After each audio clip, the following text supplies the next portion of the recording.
Alright, this video is for all the skeptics and the wanna-knows about drone noises with the Corsa exhaust.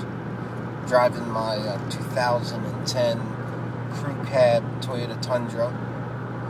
So see, I got it on cruise control, doing it 70.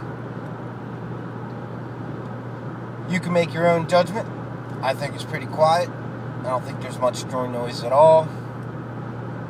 In all fairness, I do have also a K&N airflow system and a throttle body spacer to enhance sound and gas mileage.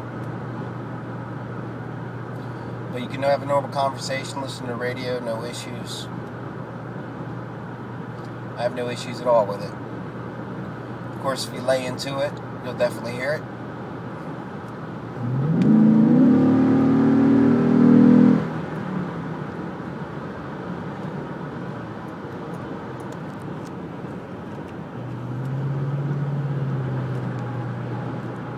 And, of course, back to quiet.